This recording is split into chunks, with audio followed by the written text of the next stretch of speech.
करता है, अच्छे कार्य करता है, जानने की कोशिश करते हैं कि मतलब टिकट की दावेदारी भी रही। कांग्रेस की सीटें बहुत अच्छी आ रही है। कांग्रेस का डिस्ट्रिक्ट मजिस्ट्रेट उसको मीटिंग कर रहे हैं तो है कि परमानेंट जॉब और परमानेंट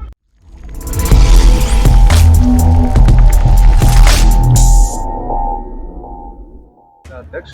नमस्कार, मैं विजय कुमार, आपका हमारे चैनल पर स्वागत है। मैं बैठा हूँ नजफगढ़ विधानसभा के अंदर और हमारे साथ है जिला अध्यक्ष कांग्रेस कमेटी से आते हैं, सेवा दल से आते हैं कांग्रेस कमेटी से, और कांग्रेस के एक पुराने कार्यकर्ता है, अच्छे कार्यकर्ता है।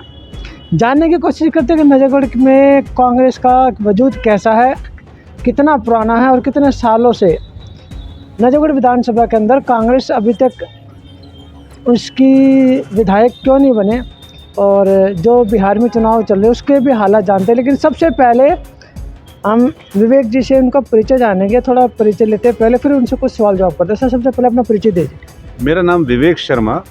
मैं अलका लांबा जी की कलम से, अलका लांबा जी ने NSUI का सदस्य बनाया था मेरे को 1995-96 में मेंबर बना था NSUI का।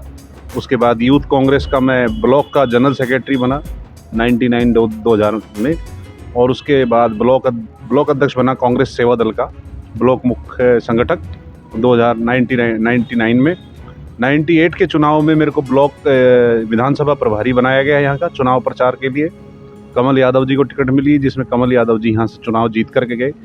मेरी माता जी, जो मेरी फैमिली बैकग्राउंड है, वो 1983 में, उन्होंने 82 में कांग्रेस ज्वाइन की थी, और चौधरी दिलीप सिंह जी दिल्ली प्रदेश कांग्रेस कमेटी के अध्यक्ष होते थे। लोकसभा यहाँ से जो है सज्जन कुमार जी और विभिन्न कांग्रेस के यहाँ पे प्रत्याशी जीतते रहे हैं।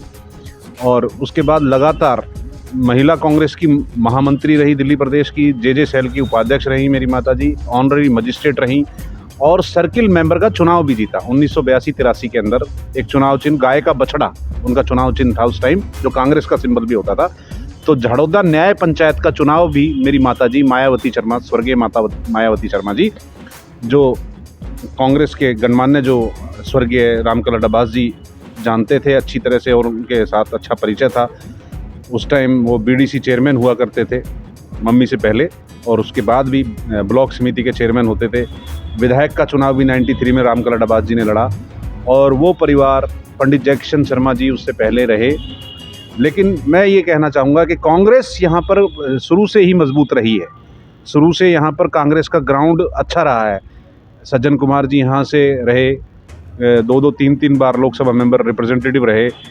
चौधरी गठबंधन की एक बार रही, उसमें भी चौधरी तारीफ सिंह जी, जो अब कांग्रेस में हैं, उनके भतीजे भी कांग्रेस में हैं। और भी बहुत सारे जो मेंबर ऑफ पार्लियामेंट यहाँ पे कांग्रेस के रहे हैं। ऐसा नहीं कि कांग्रेस यहाँ से कभी लूज़ रही है। 98 के बाद हम कह सकते हैं कि यहाँ के समीकरण जो हैं, चाहे वो आप किसी भी तरह के समीकरण कह लीजिए, आपसी गुटबाजी के कारण और आपसी जो दूरियां बनी बड़े नेताओं में यहाँ नजफगढ़ में, उसके कारण जो है कांग्रेस यहाँ पर डाउन होती चली गई। और ग्राउंड वर्कर को, जो ग्राउंड वर्कर थे, उनको जैसे बीच में ग्राउंड वर्कर्स को भी टिकट मिली, लेकिन उनको जीतने नहीं दिया गया, या जो उनके गुट में नहीं थे, मैं किसी पर्टिकुलर का नाम नहीं लूँगा, और लेने में, क्योंकि उनमें से एक तो आज हमारी पार्टी में ही नहीं है, पंडित जयकिशन शर्मा जी, जो छोड़ करके चले ही गए हैं। और उसके अलावा भी बहुत सारे लोग ऐसे हैं जो उनके थ्रू थे। तो कहने का मतलब ये है कि ये जो राजनीतिक समीकरण, नजफगढ़ का जो राजनीतिक समीकरण बदला है 2003 में, जो निर्दलीय जीतते रहे यहाँ पर, बार बार जो है यहाँ पर वो हो गया, और पार्टियों का कैंडिडेट नहीं जीता। उसके बाद हमारा ये वो रहा कि सबसे बड़ा ड्रॉबैक कि 2013 में यहाँ आम आदमी पार्टी केजरीवाल को भरने का मौका मिला। विवेक जी ने बताया कि वे कांग्रेस के बहुत ही पुराने खिलाड़ी हैं यहाँ से, क्योंकि एक तरह से लगा लो कांग्रेस परिवार के अंदर उनका जन्म हुआ, क्योंकि इन्होंने बताया कि हम, इनकी माता जी भी कांग्रेस में रहे, पिताजी भी कांग्रेस में रहे, और पद पे भी रहे ना कांग्रेस के, कांग्रेस के पद पे भी रहे। तो एक तरह से महिला कांग्रेस के महासचिव रहे। एक तरह से आप ये मान के चले कि इनको जो है घर के अंदर पूरा माहौल कांग्रेस का मिल गया। तो अगर हम जैसे कहते हैं ना, मोदी जी कहते हैं मेरी नसों में सिंदूर दौड़ रहा, तो एक तरह से देखा जाए तो इनके नसों में कांग्रेस ही दौड़ रही है। तो जहाँ तक मुझे लगता है, शायद भविष्य में हम कह तो नहीं सकते, लेकिन आजकल जो माहौल बना हुआ दबाव का, तो उसके बारे में बोल नहीं सकते। लेकिन जहाँ तक मुझे लगता है कांग्रेस में इतने रन मिल गए तो शायद कांग्रेस छोड़ के तो कभी जाएंगे नहीं, चाहे नेता बने चाहे ना बने। तो अब हम इनसे कुछ सवाल जवाब देते हैं। सबसे पहले तो आप हमें ये बताएं, बिहार को लेके, बिहार की बात करते हैं, वो जो राहुल जी है, आपसे एक बात कहना चाहूँगा। मैं अपने माध्यम से बिल्कुल एक कमिटमेंट कहना चाहता हूँ, और मैंने कांग्रेस हाईकमांड को, दिल्ली प्रदेश को भी और अपने सेवा दल में भी शपथ ले रखी है कि मरते दम तक कांग्रेस में रहूँगा, चाहे मुझे टिकट मिले, पद मिले, ना मिले। मेरी माताजी को भी कभी टिकट नहीं मिली, मतलब टिकट की दावेदारी खावी रही, लेकिन वैसी टिकट नहीं मिली एमएलए की। तो मैं खुद ये आज चैनल के माध्यम से, चाहे कोई मुझे कितना ही वो करे, लेकिन मैं समर्पित मरते दम तक कांग्रेसी था, कांग्रेसी रहूँगा, और मेरा परिवार कांग्रेसी रहेगा, चाहे हमें कुछ मिले या ना मिले। ये चैनल अब आपका अगला क्वेश्चन। तो इन्होंने बता दिया कि जैसे मैं कह रहा था ना, मोदी जी कहते हैं कि मेरी नसों में सिंदूर दौड़ा, तो उसी तरह से देखा जाए तो इनके नसों में कांग्रेस दौड़ रही है। ये तो शायद कभी पार्टी छोड़ के जाने वाले नहीं, वो अलग बात होती है। आजकल तो माहौल बना हुआ है कि पीछे गुंडे लग जाते हैं, बदमाश लग जाते हैं, या कुछ ना कुछ मजबूरी का फ़ायदा उठा के पार्टी चेंज करा लेते हैं, लेकिन वो तो बाद की बात है। अभी तो हम इसके बारे में कुछ कह नहीं सकते, लेकिन इन्होंने कमिटमेंट कर ही दिया कि मैं तो कांग्रेस में रहूँगा, क्योंकि पूरा माहौल, पूरा परिवार इनका कांग्रेस है। अब आगे क्वेश्चन में बिहार को लेके बात करते हैं। बिहार में आपको लगता है कि कांग्रेस सीटें निकालेगी? क्योंकि वैसे जनाधार तो कांग्रेस का बहुत अच्छा है। कल प्रियंका गांधी ने भी रैली किया, सीधा निशाना उन्होंने सीधा नीतीश कुमार को ना लेके अमित शाह पे, मोदी जी पे निशाना प्रियंका गांधी ने लगाया है। तो आपको क्या लगता है, कांग्रेस बिहार में आएगी? बिल्कुल, जो मेरे पास रिपोर्ट आ रही है, अपने पास इंटरनल रिपोर्ट जो मेरे पास है, उसमें बीजेपी की ज़मीन खिसक चुकी है। और ये जो इन्होंने सीधी सी बात है, हम ये बिल्कुल क्लियर कहने की बात कहेंगे कि वोट चोरी इन्होंने की है, वोट का इन्होंने कटवाया है, और जेन्युइन वोट जो है वो कटवाए हैं। कल एक मकान ऐसा था जहाँ पे 293 वोट थी, जिसमें हिंदू भी थे, मुस्लिम भी थे, सभी बरादरी के लोग उस एड्रेस पे आते थे।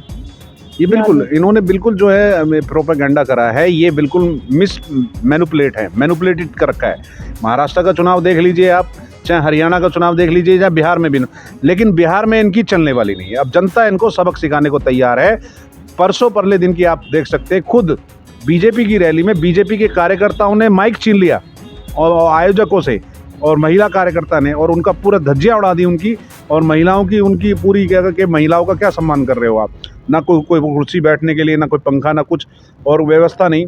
तो इससे पता लगता है कि जब बीजेपी की कार्यकर्ता ही उनके विरोध में उतर चुकी हैं, जो महिला है या जो भी, तो इसका मतलब उनकी ग्राउंड में ज़मीन खिसक चुकी है। एकजुटता, कांग्रेस की सीटें बहुत अच्छी आ रही है, कांग्रेस का परफॉर्मेंस बहुत अच्छा है वहाँ पर, और कांग्रेस की सीटें मैं कहता हूँ 62-63 सीटें जो हम लड़ रहे हैं, उसमें लगभग आधे से ज़्यादा सीटें हम जीत करके आएंगे, और तेजस्वी यादव वहाँ मुख्यमंत्री बनने जा रहे हैं।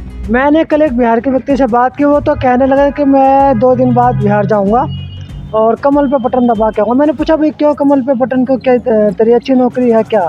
तो उसने कहा कि हमें तो अच्छा राशन मिला नीतीश जी ने, और नीतीश जी ने मुझे पैसा भी दिया था मकान बनाने के लिए, तो मैं तो कमल को वोट दूंगा।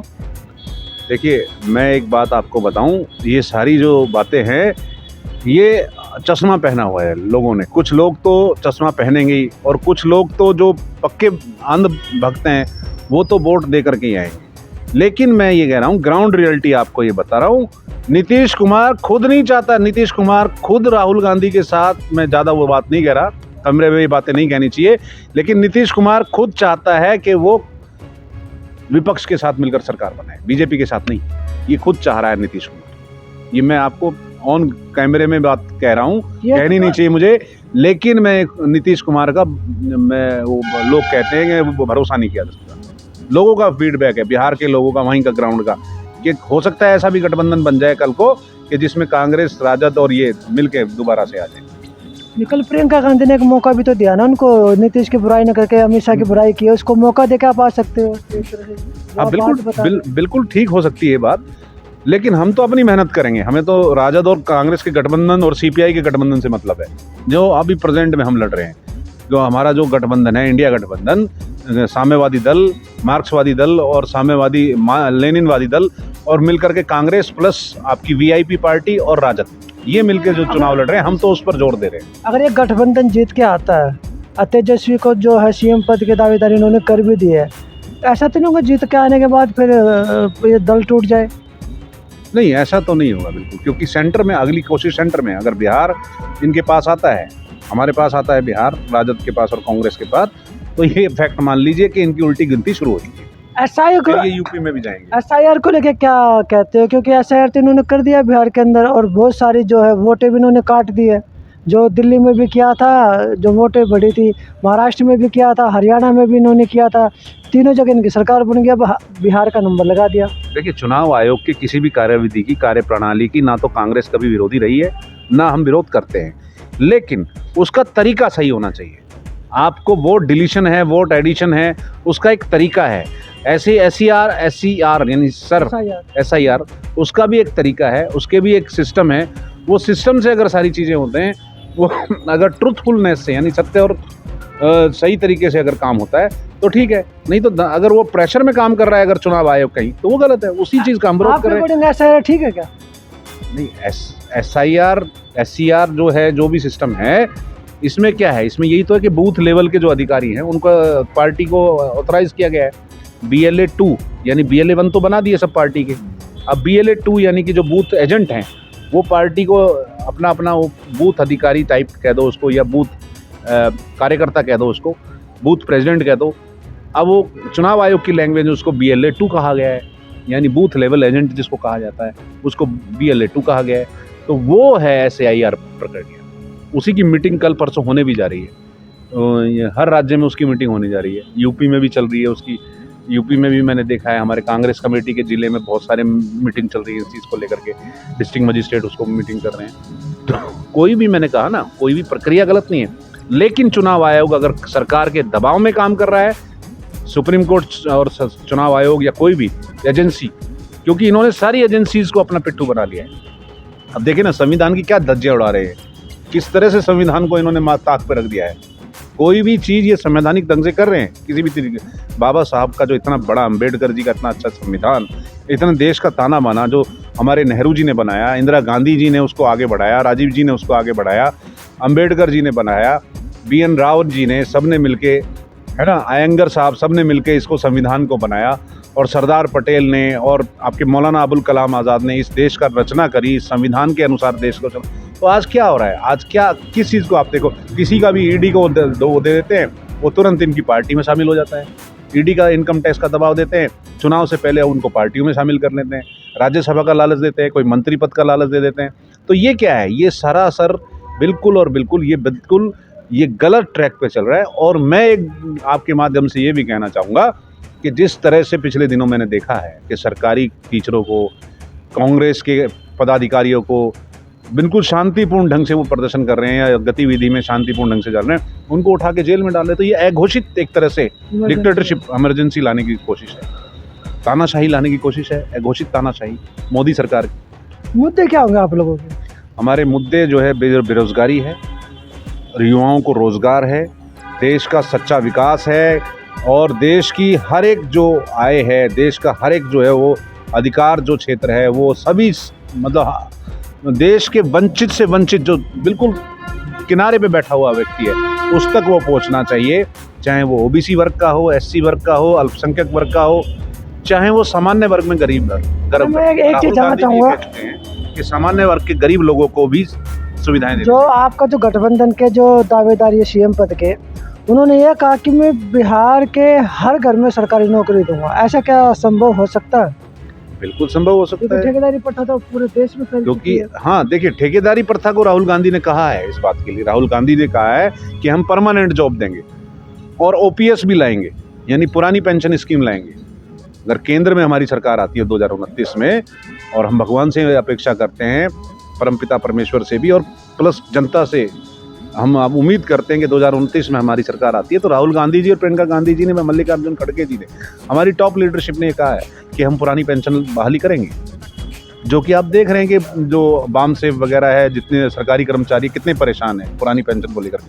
आप एक कोई भी कर्मचारी जो है आज 2006 के बाद, 2002 के बाद, 99 के बाद जो भर्ती हुआ है उसको पेंशन नहीं है, उसके बेचारे को 3000, 4000, 2000 में पेंशन बंद है। हाँ फंड के द्वारा उसको पेंशन दी जा रही है। तो ये हमारे मुद्दे हैं कि हम परमानेंट जॉब देंगे, कच्ची नौकरियां नहीं देंगे, कच्ची नौकरियों को हम रखेंगे लेकिन हम परमानेंट रेगुलर, और अग्निवीर योजना को हम बिल्कुल उसको कहा है राहुल गांधी जी ने कि अग्निवीर योजना को बंद किया जाए।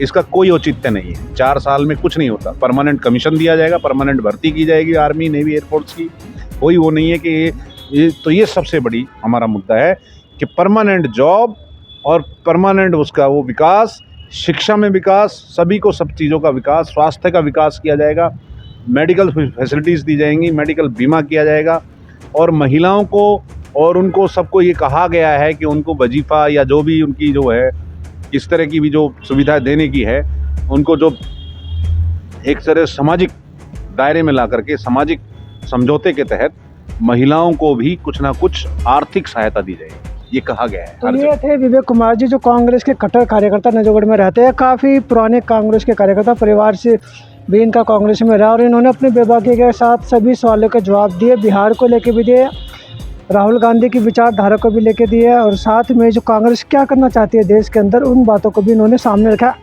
तो मैं विजय पुनिया, मुझे दीजिए इजाज़त। धन्यवाद वीडियो को लोगों तक पहुँचाए ताकि लोगों को पता लग सके कि कांग्रेस के कार्यकर्ता आज भी ज़मीनी लेवल पर कितने मजबूत है, कितने श्रद्धा रखते हैं, कितने कट्टर है और किस तरह से काम करें। साथ के साथ इन्होंने साफ साफ बोले, टिकट मिले चाहे ना मिले, मैं तो ईमानदारी के साथ, कट्टरता के साथ कार्य करूँगा। तो मैं विजय पुनिया, मुझे दीजिए इजाज़त। धन्यवाद।